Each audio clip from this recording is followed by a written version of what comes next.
I would like to show you how to coat the samples, because this is something from the preparation side. You have two possibilities. First, you make sure that the sample surface is not polished. Otherwise it would reflect the energy. Yeah? In this case, I would like to show you how to coat a sample to get a better output of the signal. When you heat the samples to higher temperature and you expect the reaction between graphite and the substrate, then you should not coat it, you should just sandblast it or make it blind. Yeah? But I would like to show you how to coat a sample. Which one you would like to use? This one, copper. Copper? Yeah. Okay, then let's take the copper. And we go to the next room, because there we have the coating machine. We should clean it. He's preparing some samples so you can see.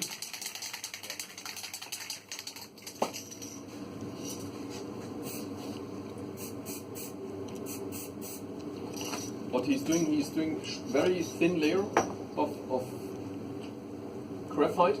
If the layer would be too thick, then it can fall off or it can influence the result.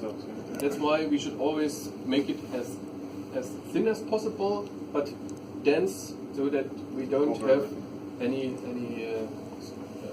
scratches or any areas where the laser light can pass, especially if they have a transparent or translucent sample. In this case, what kind of sample is it? Aluminum. Aluminum. Okay. Aluminum would be optically dense, but we coat it to get a better output of the signal. And just need to coat one side. Both sides. Both sides? But I take the pressure sample holder, so I just need one side, because I place it on top and below the sample. So the other side is still blank. But it's because this side is to the bottom and this is to the top. Exactly. And in between is the sample, so that's why it doesn't needs to be coated. But if this would be the sample now, then it needs to be coated on both sides. Yeah. Okay. So what you should do, you should clean the sample first with some alcohol or isopropanol. Haben wir irgendwelche Tücher hier? Ja, klar. Da gaan we weer lang.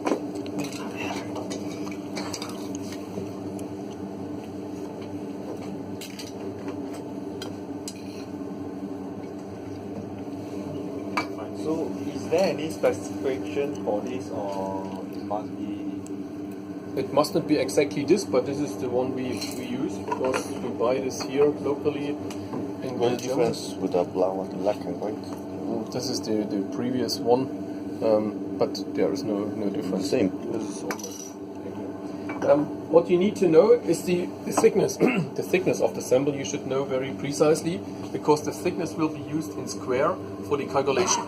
So please measure the thickness before you coat it. Then you put it in.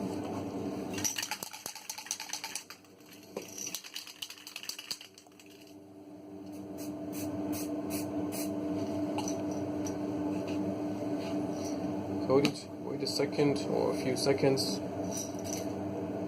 that it's getting dry.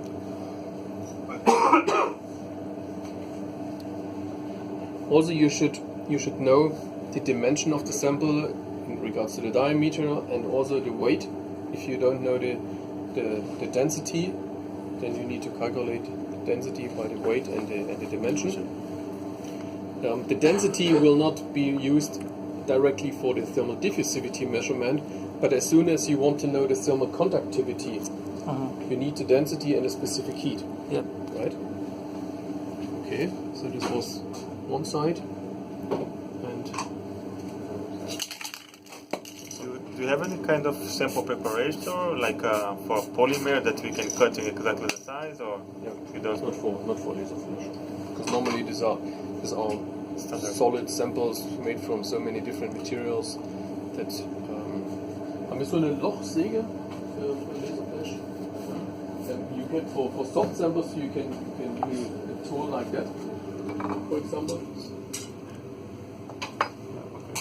For polymer samples or rubber samples or whatever. Was hast du jetzt für eine Probe hier? I have a water-absorbing band. Yeah. That's the material. It's not. It's optically transparent. That's exactly the problem. It's bright spots. It's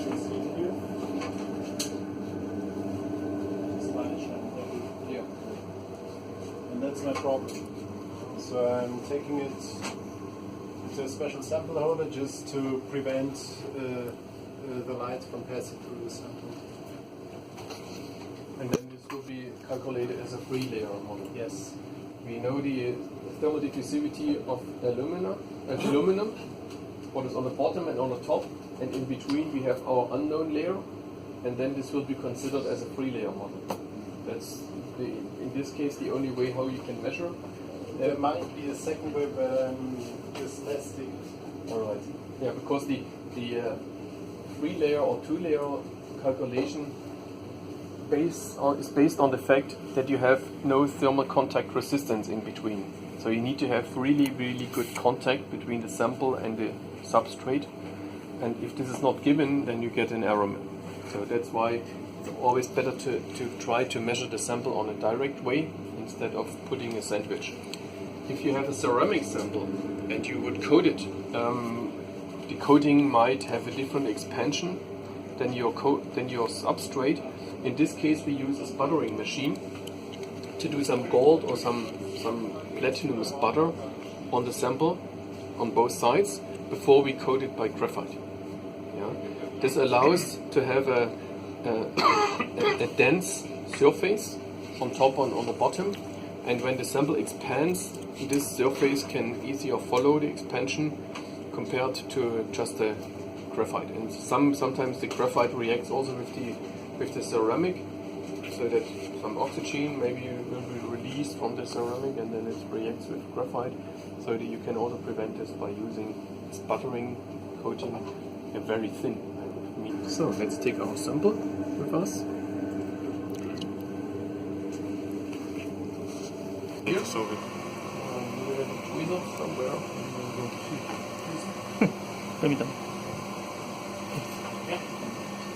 Machine. Okay, thank you.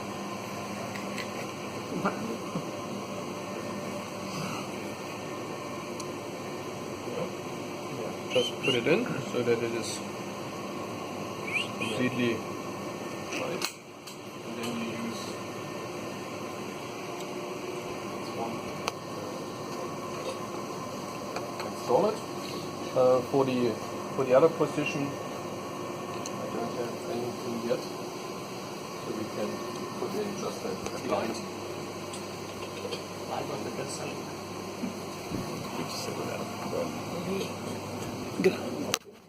Coated one side with graphite.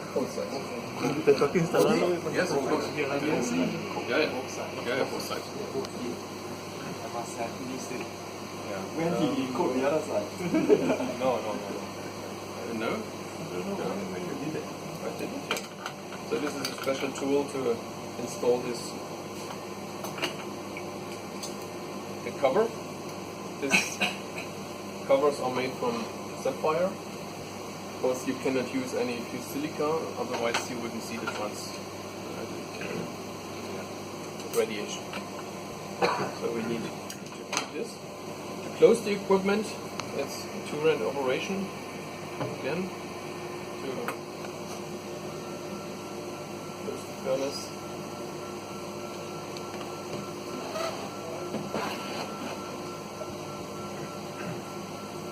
For safety. Yeah. For opening it's easier, but for closing, so now you can release because now you cannot damage your finger. Doesn't matter. Let's put this.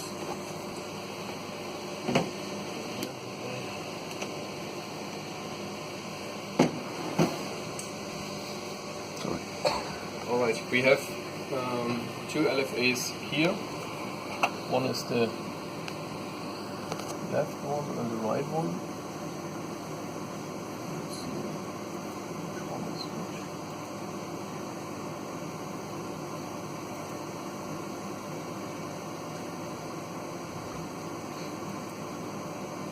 Yeah, this is left. Okay. All right. If you would like to define a new measurement, you just need to click on the responsible measuring position. Yeah. but we can also start open a new database. Creating a new database. Let's call it test training. Okay, so then everything is fresh and new, and we do a new measurement now. Here you can define a start temperature, let's say 20. Current temperature is 22, so 20 is fine. And also we want like to measure at 20, so there is no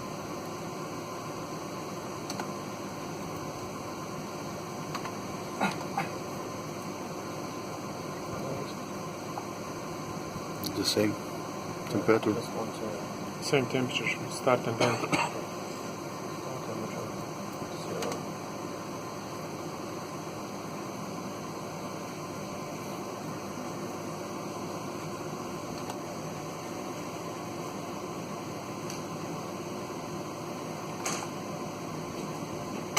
Kannst du mir mal ganz kurz helfen hier?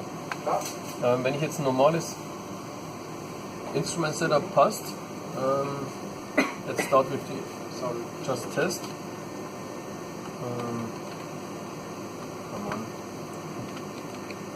Se me hizo bueno, se deja. Das passt soweit alles, ne? Dann gehen wir jetzt auf diese Position, and we have 12.7 round, so you just push it here. Für die anderen, machst du da irgendwas rein oder lässt es einfach leer? Lässt einfach leer.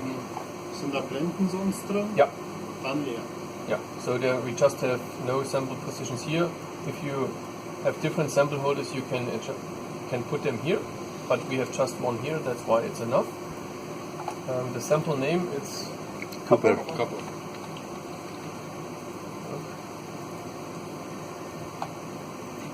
We need to find first. Copper coating is graphite. The sample size is 12.56.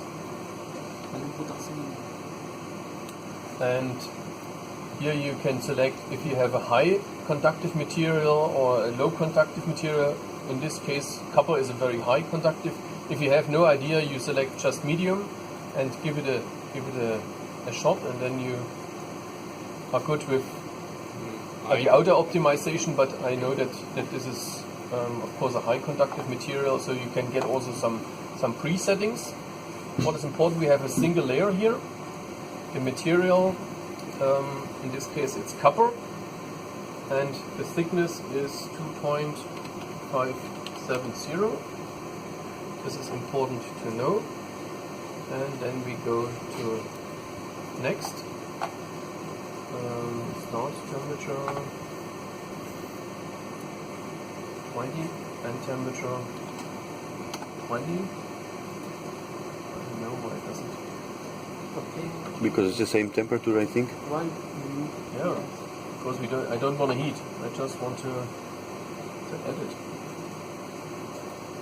Put the start temperature on. Fine.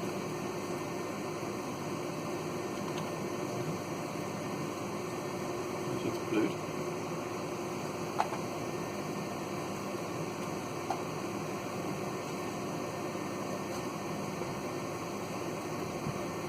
Here you can select the initial conditions. 23 shots.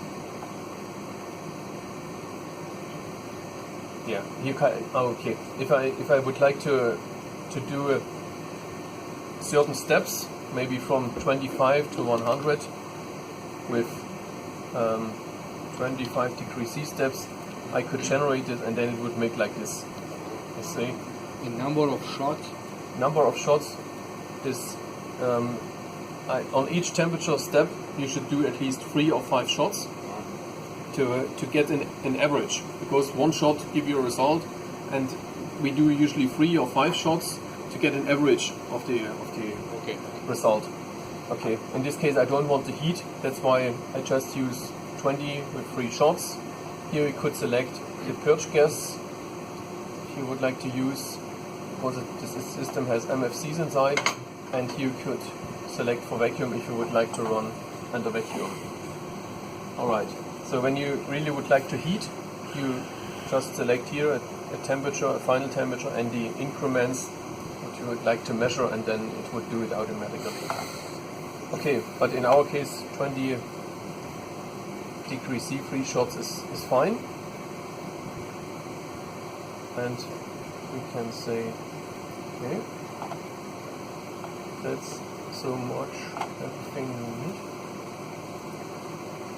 This was a previous shot, and we can run. So you see now it's going into measuring position. The tolerance we need to increase, because otherwise it's waiting too long.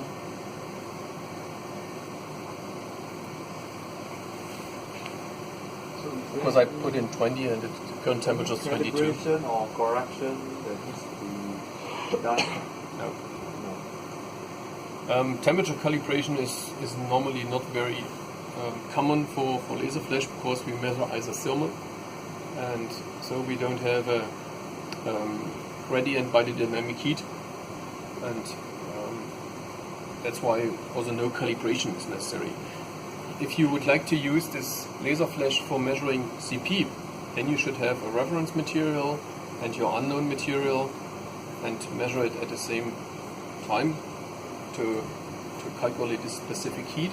But for thermal diffusivity measurement, what is the idea of the LFA, it's not necessary to do any kind of calibration.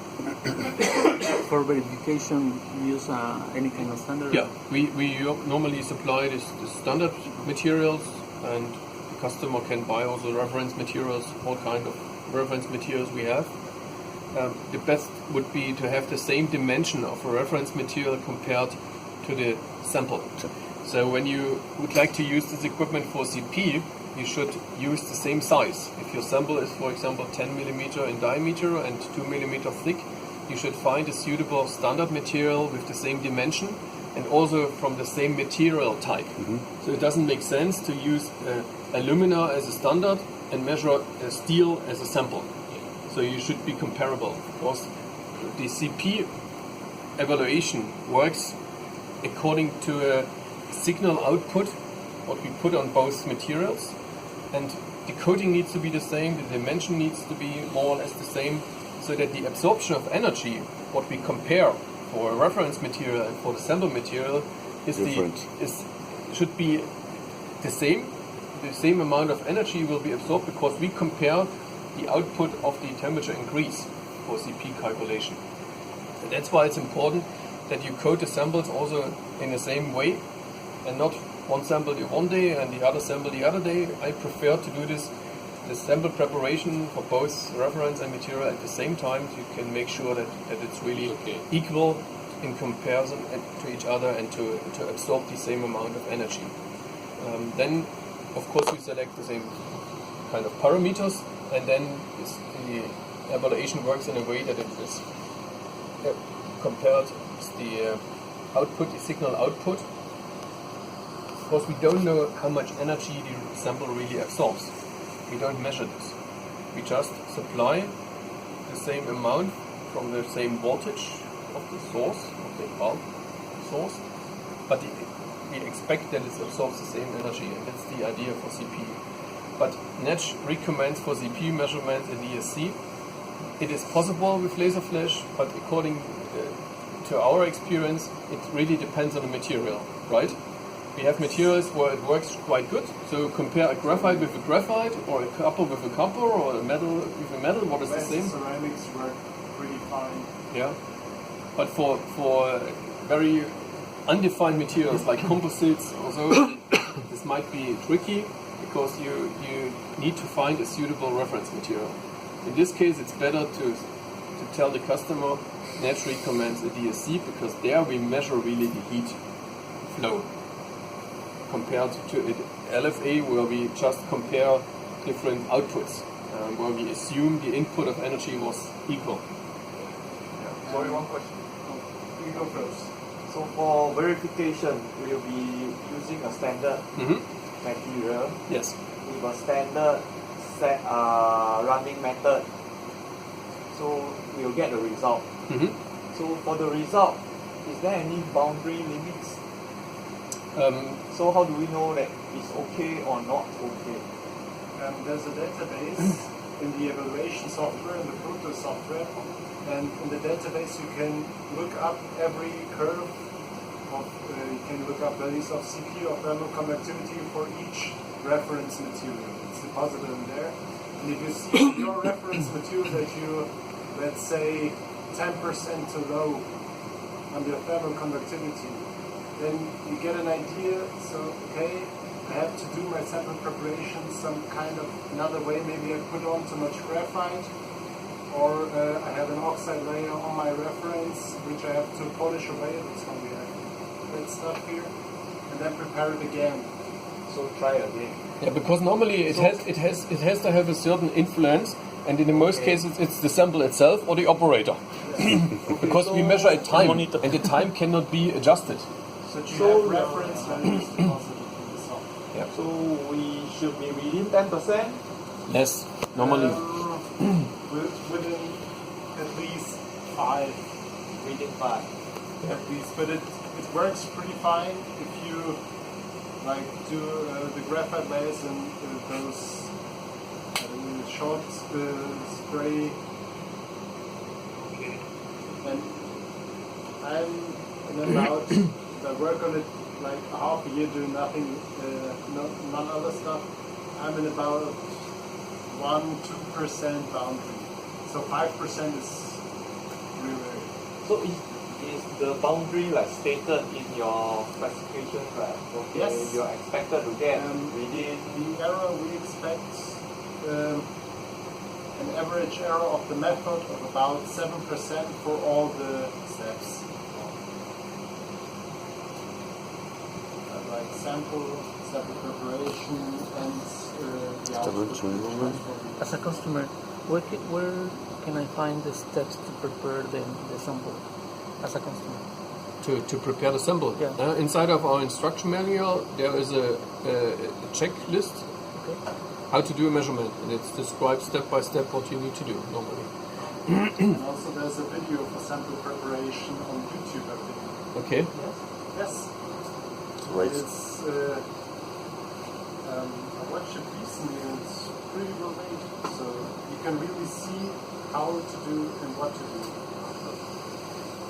do. Okay, what we see here is the temperature increase as a function of time. So we don't care about the height.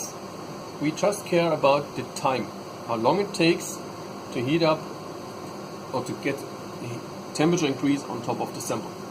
So the half time in this case it's 8.1 milliseconds, so it's quite short.